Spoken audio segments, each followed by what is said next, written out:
Salut les KT, j'espère que vous allez bien. On se retrouve pour parler de Boruto avec le chapitre 59 qui va paraître le 20 juin 2021. J'ai récupéré quelques informations en provenance du site Tech Gaming qui nous donne notamment des informations concernant le chapitre 59. Je précise, ces informations sont au stade de rumeur et n'ont pas été confirmées. Cependant, je préfère vous les faire partager afin de théoriser dessus et que vous puissiez me donner votre avis en commentaire. Si vous souhaitez également avoir d'autres informations, n'hésitez pas à aller voir ma description. Vous trouverez notamment le lien du site Tech Gaming ainsi que le lien de mon Discord Manga News pour avoir les dernières informations, les images exclusives en rapport avec le chapitre 59 de Boruto ou un autre manga. N'hésitez pas à venir vous faire plaisir en nous rejoignant. Ce que je vous propose dès maintenant, c'est qu'on lise l'article ensemble. Il y a des informations notamment sur le personnage de Code, Kawaki, ainsi que l'ellipse. C'est parti. Le chapitre 59 de Boruto devrait mettre en avant le personnage de Kawaki.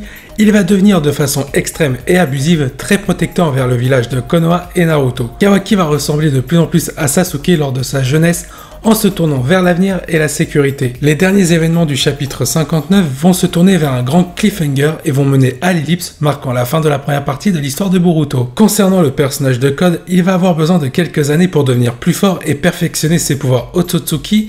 L'ellipse lui permettra de progresser et mettre au point son plan. Il est temps de passer à la partie analyse et on va commencer avec ce thème-là, le basculement de Kawaki. Comme on l'a vu dans cet article-là, il va être prêt à tout pour protéger le village de Konoha et Naruto. C'était notamment ses propos dans le chapitre 58 à la toute fin, qu'il était prêt à gagner en puissance, peu importe le prix à payer. La question qu'il faut se poser concernant le cas de Kawaki, est-ce qu'il est capable de franchir la ligne rouge, c'est-à-dire récupérer le Kama? Et la deuxième question, c'est qui peut lui redonner le Kama? Forcément, le suspect numéro 1, c'est Amado. En deuxième position, on peut mettre le personnage de Code. Car comme on l'a vu dans les précédents chapitres, et notamment le dernier chapitre en date, le chapitre 58, on voit un Kawaki de plus en plus obsédé par Naruto et le fait de sa protection et notamment sa vie. Est-ce que Kawaki justement va pousser le bouchon trop loin en se faisant manipuler facilement par Amado à cause de cette naïveté due à sa mentalité construite sur son enfance assez dramatique? Je rappelle que Kawaki, il a été battu, il n'a connu que la violence et il a subi d'horribles expériences.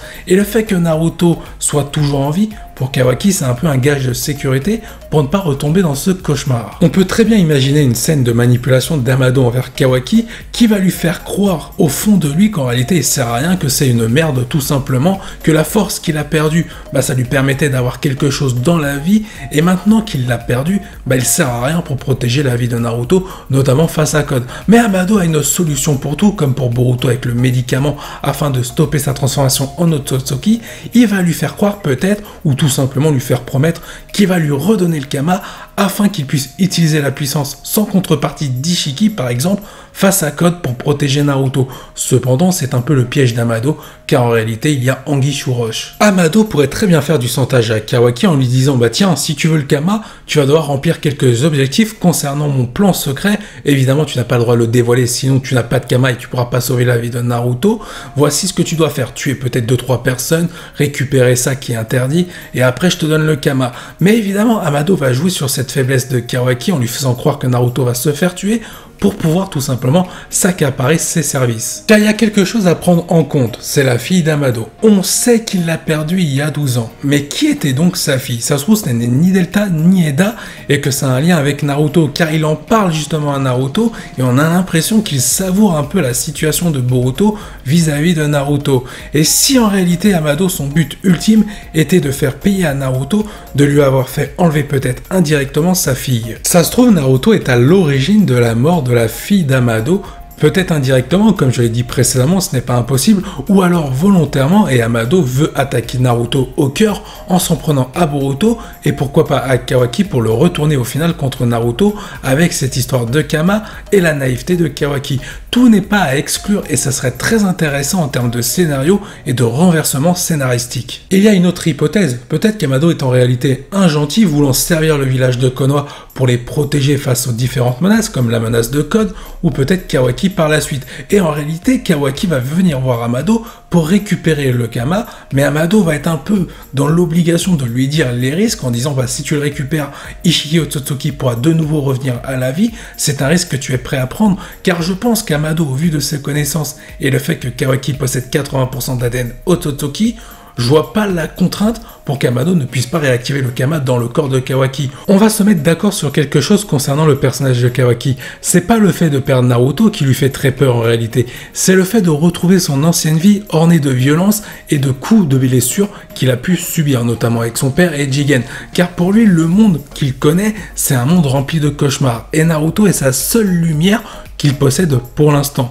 Et le fait qu'il veut protéger cette lumière, eh ben, tout simplement, il peut agir de façon néfaste par rapport à son enfance et peut-être que son passé va détruire son avenir. Passons au thème suivant désormais et on va parler du personnage de Code avant de passer au dernier thème de cette vidéo qui sera centré sur l'ellipse. Le fait que le personnage de Code attend quelques années afin de progresser et mettre au point son plan ultime envers le village de Konoha et venger son maître Ishiki Otsutsuki face à Naruto, Sasuke, Boruto, Kawaki ou encore Amado, ça peut être très sympa de suivre son évolution juste avant l'ellipse et après l'ellipse. En plus, l'avantage qu'a le personnage de Code, c'est le personnage d'Eda. Elle peut savoir tout à tout moment et Code peut garder un œil sur le monde Shinobi, notamment en rapport à son plan qu'il est en train de préparer, mais pour avoir un coup d'avance. Ce qui m'intrigue sur la phrase de l'article, c'est le fait que Code va chercher à se perfectionner en devenant plus fort. On sait qu'à l'heure actuelle, il a un limiteur dans son corps et pour l'enlever, il a besoin de la voix d'Amado ainsi que d'une de ses pupilles modifiées appartenant aux yeux d'Amado. Mais le problème, c'est qu'il faut le corps d'Amado, donc il faut le kidnapper. Est-ce que justement l'élément déclencheur de l'ellipse ne pourrait pas être le kidnapping d'Amado par le personnage de Code et Eda? Car le fait de tout savoir, eh ben, il peut très bien kidnapper facilement Amado. Car il faut pas oublier quelque chose concernant le personnage d'Amado, il a trahi Kara, il peut très bien trahir Konoha sous la torture.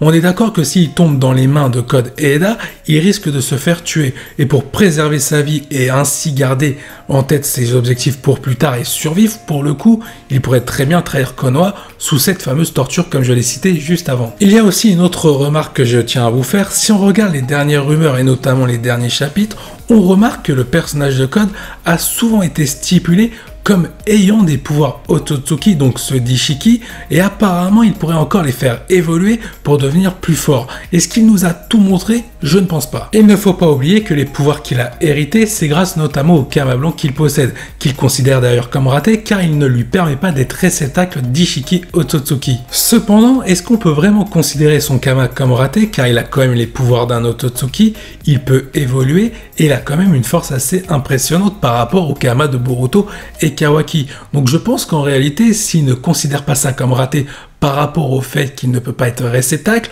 je pense que son Kama est quand même très sympa. Du coup, si on fait une liste par rapport aux caractéristiques du Kama blanc et du Kama noir, on voit que ces deux Kamas ont les mêmes caractéristiques en termes de capacité, sauf le fait que le Kama blanc ne permet pas d'être réceptacle. Mais pour le coup, c'est un Kama comme ça qui permettrait à Kawaki d'accomplir ses objectifs en protégeant Naruto, car il n'aurait pas ce risque d'être manipulé par Ishiki ou un autre Otsutsuki. On n'oublie pas la réaction d'Amado sur le fait que quand Code a commencé à être implanté par ce fameux Kama blanc, qu'il a eu une réaction bizarre par rapport à son corps. Et Amado a été très surpris et lui-même ne sait pas d'où ça vient, à moins qu'il ait menti à Naruto, car en réalité Amado a un plan secret en rapport avec Code pour le manipuler au dernier moment. Rien n'est impossible, Amado a tant de mystères. Maintenant, il reste à savoir, et ça a été confirmé, le personnage de Code n'attaquera pas Konoha avant l'ellipse, mais plutôt après. Pour le coup, c'est logique, il va préparer son attaque, préparer ses plans avec Eda pour attaquer au bon moment et pouvoir s'en prendre à Boruto et Kawaki pour les livrer au Jobi, car celui-ci, il ne faut pas l'oublier. Et oui, il ne faut pas oublier le plan de Code, qui est tout simplement de livrer Boruto et Kawaki au Jobi, afin qu'il y ait la naissance de l'arbre divin, pour que Code puisse s'accaparer des pouvoirs des Otsutsuki. Cependant, dans le chapitre 57, il y a un sous-entendu concernant un potentiel deal. On a l'impression que Code va s'occuper de Boruto et Eda de Kawaki, car elle a un crush pour lui. Passons au dernier thème de cette vidéo, et on va parler de l'ellipse qui pourrait se produire à la fin du chapitre 59, du coup, entre ce chapitre-là et le chapitre 60. Je vais vous donner pas mal d'informations officielles ainsi que des rumeurs pour vous faire plaisir. Commençons par les rumeurs, notamment en rapport avec différents sites qui stipulent depuis plusieurs temps maintenant, depuis plusieurs mois même on pourrait dire, que l'ellipse va avoir lieu entre ce fameux chapitre 59 et 60, car tout simplement on est à la moitié du manga Boruto, comme l'avait stipulé Kishimoto comme quoi le manga Boruto n'aurait que 30 tomes. Et le fait que le chapitre 59 conclut le tome 15 et que le tome 60 démarre le tome 16, on est pile à la moitié pour l'ellipse. Autre information importante, c'est les propos d'Ekimoto et Kishimoto au mois de décembre dernier,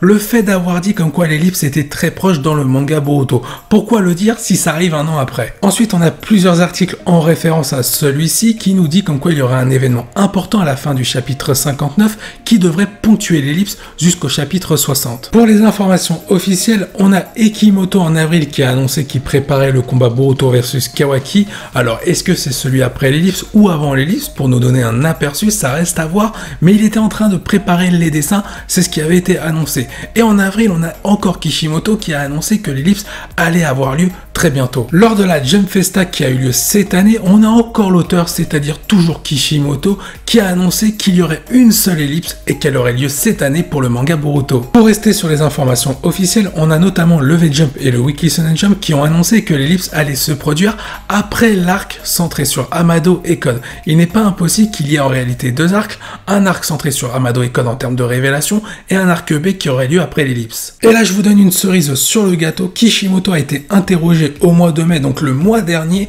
sur la suite de son œuvre Boruto. Il nous a dit que les derniers chapitres, dont le 58 et le 59 qui allaient paraître, étaient des chapitres constructeurs en rapport avec la deuxième partie de l'histoire de Boruto et que les éléments de ces chapitres-là mettaient en place la suite de l'œuvre Boruto. Il y a évidemment plein de références ces derniers temps dans les chapitres, notamment les convictions de Boruto en tant que shinobi qu'on retrouvera dans le chapitre 1 quand Boruto est adulte, la mentalité de Kawaki qu'on va retrouver dans le chapitre 1 de Boruto toujours quand il est adulte également face à Boruto, plein d'éléments qu'on retrouve déjà qui devraient avoir lieu après l'ellipse, surtout que le combat Boruto versus Kawaki a été annoncé après l'ellipse et signerait la moitié du manga après quelques chapitres de développement. Maintenant, si on regarde bien cet article, il nous dit comme quoi il y aurait un événement qui va se produire et qui va déclencher l'ellipse. Alors l'évolution de Code, c'est un peu l'évolution de l'Akatsuki entre Naruto et Naruto Shippuden, car dans Shippuden, il passe à l'action. Code, ça va être un peu la même chose, évidemment, pour le personnage en duo avec Eda. Ça sera pas l'Akatsuki réunie, ça sera un peu bizarre. Mais pour le coup, retrouver un peu cette structure-là pour la partie Boruto en rapport avec les origines de Naruto et Naruto Shippuden, tout laisse penser à croire que l'ellipse pourrait bel et bien se produire à ce moment-là du manga. Pour le côté déclencheur, on a un Boruto, je pense, qui va se friter un peu avec Kawaki, avec la manipulation d'Amado, car je pense, si l'arc a été annoncé centré sur Code et Amado, c'est pour qu'il y ait un peu cet élément déclencheur qui sera Amado et de l'autre côté Code. Il ne faut pas oublier quelque chose, tous les éléments sont reliés à Amado. Kajin-Koji, le médicament de Boruto, Kawaki par rapport aux expériences qu'il a subies et le potentiel retour du Kama. En quatrième, on a notamment les secrets d'Amado, ses connaissances, et il y a plein de choses qui relient Amado, peut-être même Orochimaru que nous verrons prochainement. Autre chose qu'il ne faut pas oublier, si aujourd'hui le monde Shinobi est en danger, c'est à cause de Code et Eda conçus par Amado. N'oublie pas de donner ton avis en commentaire, à liker et t'abonner si tu as aimé cette vidéo. Sur ce, je vous dis à la prochaine, portez-vous bien, salut les KT.